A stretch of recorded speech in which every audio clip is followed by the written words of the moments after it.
Hey guys, I'm Ryan, and I'm just a sinner studying the Bible. And today, what we're going to do is I'm actually going through Mark chapter 1 and also chapter 2, but there's just a few things that I wanted to discuss, and it's something that came on my heart, and it's actually when Jesus called his first disciples. So that's really where I'm hanging around there, and just how can we apply that to our daily lives? What can we take away from the lessons of the disciples, but also how we can be, submitted fully to Jesus. So that's where I'm going to go into today, and we'll have the application towards the end. But first, let's just go ahead and read the word. And so Jesus calls his first disciples. As Jesus walked beside the Sea of Galilee, he saw Simon and his brother Andrew casting a net into the lake, for they were fishermen. Come, follow me, Jesus said, and I will send you out to fish for people. At once they left their nets and followed him. When he had gone a little farther, he saw James, son of Zebedee, and his brother John in a boat, preparing their nets. Without delay, he called them, and they left their father Zebedee in the boat with the hired men and followed him. So that was in that chapter 1, right? So that's chapter 1, verse 16 through 20. And then the other part I wanted to touch on was in chapter 2, is when Jesus calls Levi, which is actually Matthew. It's just another name for Matthew. I found that out. And then he eats with sinners. So, but in verse 14, so chapter 2, verse 14, as he walked along, he saw Levi, son of Alphaeus. I think that's how you pronounce it. Sitting at the tax collector's booth. Follow me, Jesus told him, and Levi got up and followed him. All right, so what can we glean from all this? Well, what I got out of it was that these guys, I mean, they truly trusted the Lord, and I mean, to be a fisherman and to be a tax collector, I mean, they made good money, right? I mean, they were making money.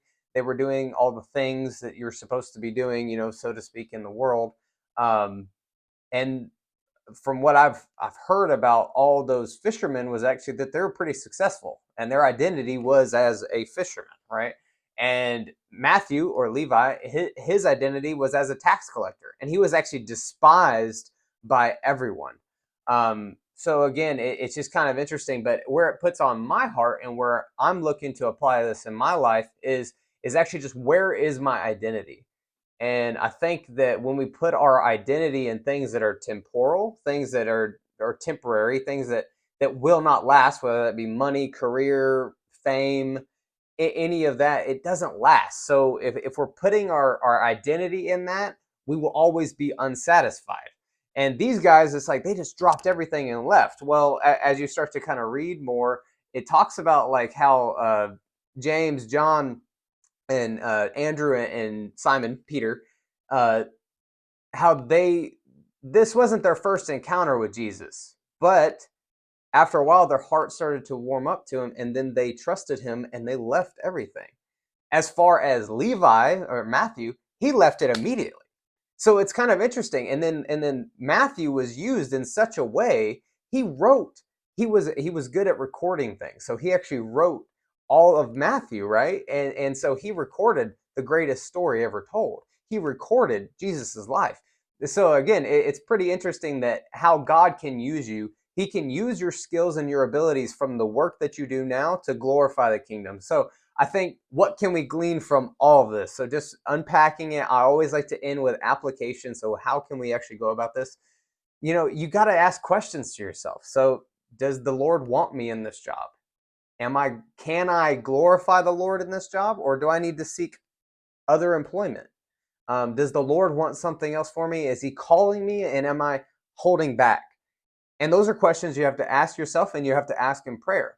So whatever you need to do, but you got to ask it. That's something that I had to do. I'm just going to give you a personal story. So I actually went to school to become a physical therapist assistant. Now, it may not sound like a lot, but actually, physical therapist assistants can do just about everything a physical therapist can, except initial evaluations. But that all that doesn't matter. The fact is that my identity was so much in being a physical therapist assistant. That was all my identity was in. I love to help people. I felt like I was doing so much, right? And it was a great career. But then I started to kind of feel this tug at my heart, like, hey, the Lord wants something else for you. Like, you got to go seek this out.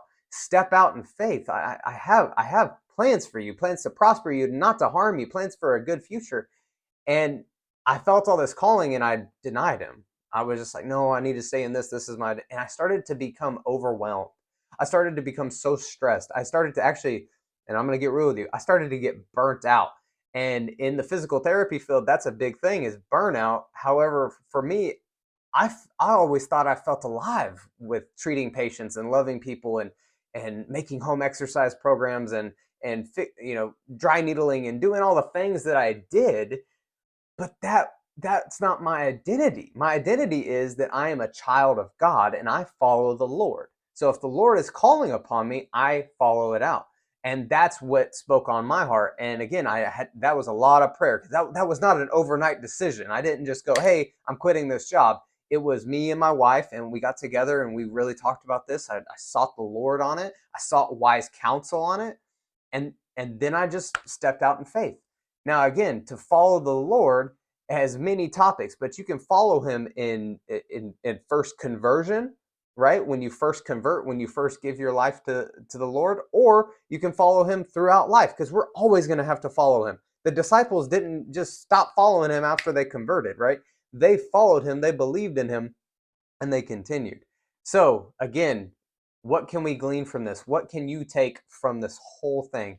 Is where in your life do you feel like you're holding back from the Lord? What are you not? Maybe there's something that you're just not handing over. It could be your career. It could be your identity is in something that is temporal, that's temporary, and albeit money or your career or whatever. Um, but where is it? And then submit that to the Lord. Give that to Him. Pray about it. Hey, Lord, I don't know. I just feel that there's a tug at my heart about this, and I don't know what to do. But I know you have a plan for me, so I'm going to seek you out. And in His time, at His appointed time, it will happen. And don't fear. Another thing I want to mention as far as the career goes is I heard this from Pastor Rick Warren is that the Lord does not care about your career. He does not care about your career. He cares about your character. And so again, the Lord does not care about what you do. He cares about whose you are. And are you the world's or are you his? And the thing is, he gave his son to die on the cross for you. And that is the good news, right? And we are forgiven. And again, all of us are sinners. We all sin. That's why I start the introduction like that, is that we are all sinners. For all have sinned and fall short of the glory of God. And if you say you are without sin, you actually deceive yourself and the truth is not in you. So again, we are all sinners. The Lord is good. He is faithful. He is helping you. He is guiding you and he is loving you.